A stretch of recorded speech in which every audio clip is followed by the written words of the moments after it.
कहीं अकाउंटेबिलिटी ये तो नहीं है। आप अकाउंटेबिलिटी को ये न कहीं समझ बैठे हों कि अकाउंट को भर दे वो एबिलिटी वाला ही हमें चाहिए, कहीं वो अकाउंटेबिलिटी तो नहीं है। आप बताइए, एनटीए को आउटसोर्स किया हुआ है आपने।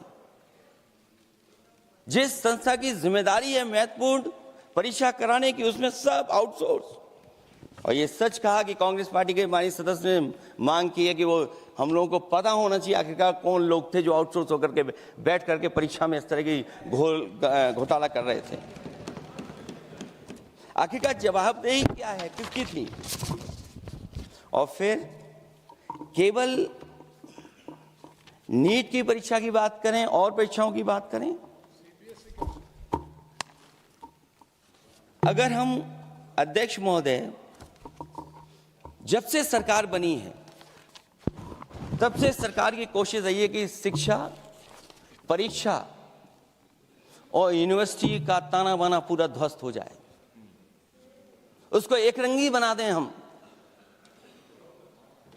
उसमें अंडरग्राउंड अनरजिस्टर्ड लोग शामिल हो जाएं। ये पिछले जब से भारतीय जनता पार्टी की सरकार आई है तब से हो रहा है। और फिर शुरुआत कहां से होती है? क्योंकि आप नहीं चाहते कि देश के गरीब लोग पढ़ें लिखें आगे बढ़ें।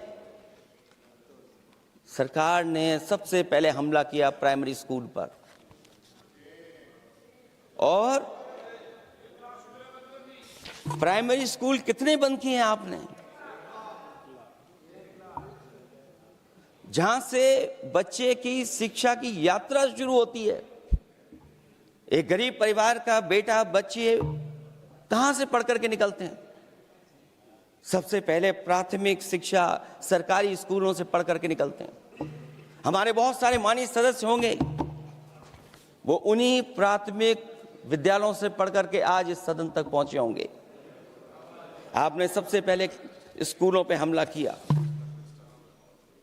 और प्राइमरी से लेकर के नौकरी तक पे आपने हमला किया है। युवाओं के भविष्य पर आपने चोट पहुंचाने का काम किया है।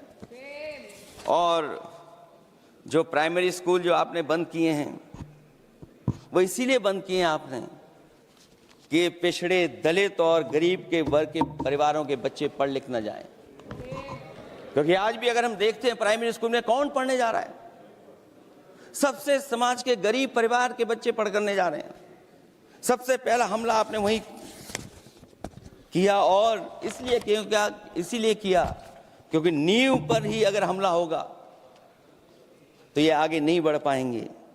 जो आंकड़े सरकार के बताए गए हैं, 1 लाख से ज्यादा सरकारी प्राइमरी स्कूल बंद कर दिए सरकार ने। और अगर ये बात गलत है तो हमें उम्मीद है सरकार इस पर भी जवाब देगी। और अगर हम आंकड़े निकालें तो जो आंकड़े दिखाई दे रहे हैं, यूपी में सबसे ज्यादा प्राइमरी स्कूल बंद हुए हैं।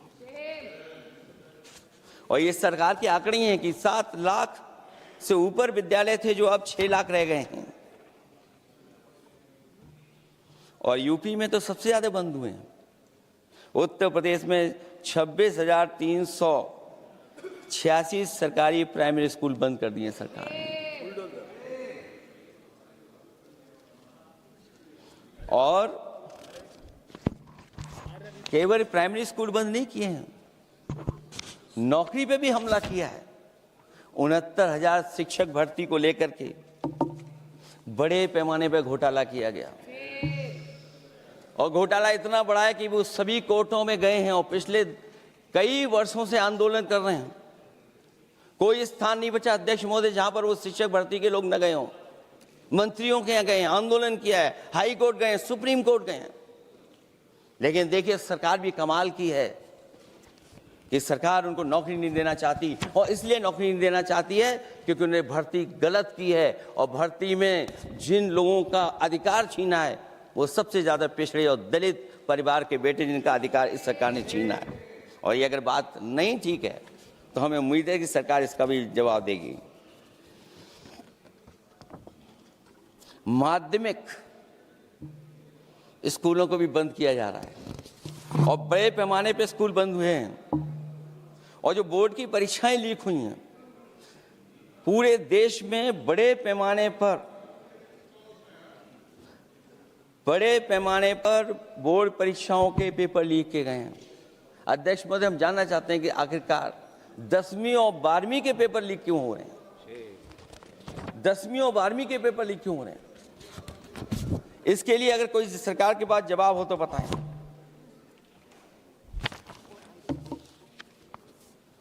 और जो बच्चियों ने जान दी है नीट की परीक्षा में, जब परीक्षा का पेपर लीक हो गया है, अध्यक्ष महोदय, मैं अपनी तरफ से, पार्टी की तरफ से और सभी की तरफ से उन्हें श्रद्धांजलि देता हूं। और हमें उम्मीद है कि सरकार उन बच्चों की मांग मानेगी जिन बच्चों ने ये शर्त रखी है कि उनके परिवार के लोगों को 1 करोड़ मुआवजा दिया जाए।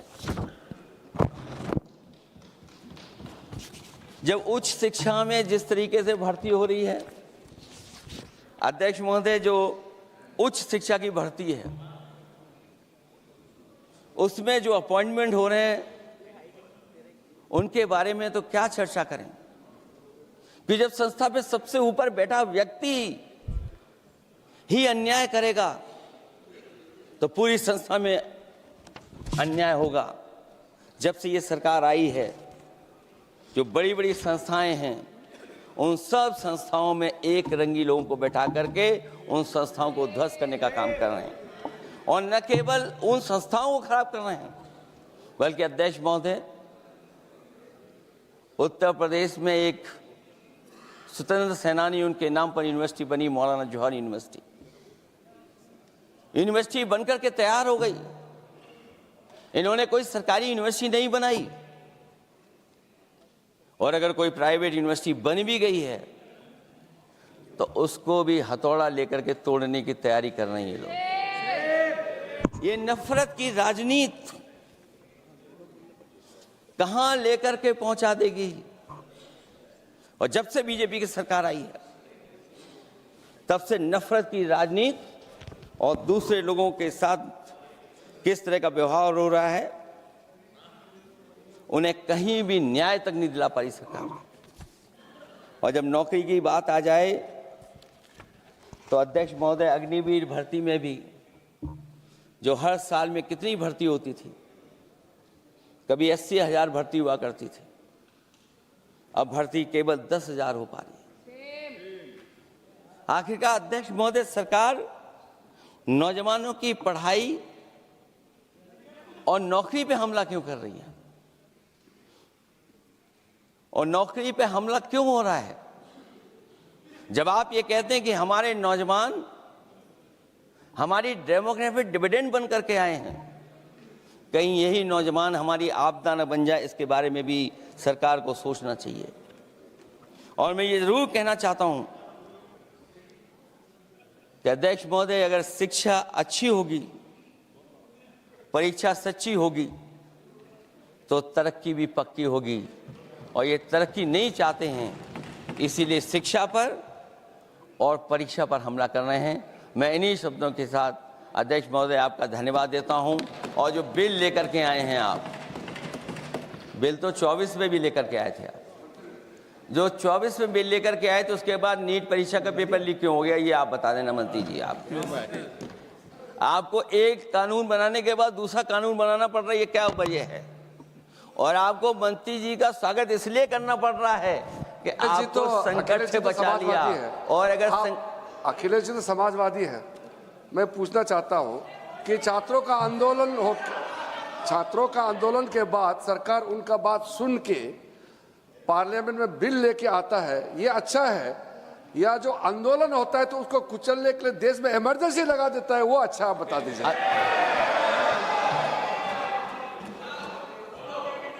अध्यक्ष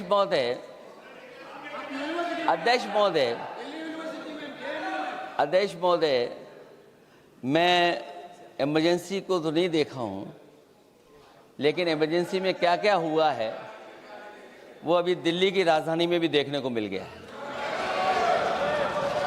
आंसू के गैस के गोले और लकड़ी में लगा हुआ कुछ कील का और कांटे की चीजें, उस समय करंट नहीं लगाया जाता था, इस बार करंट लगाया गया।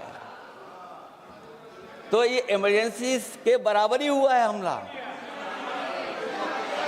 कम नहीं है। इमरजेंसी से कम अन्याय नहीं कर रहे हैं आप लोग।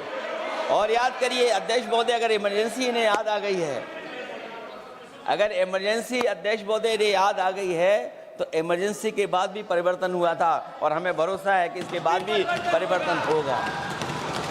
और अध्यक्ष महोदय, मैं आखिरी में कहना चाहता हूं,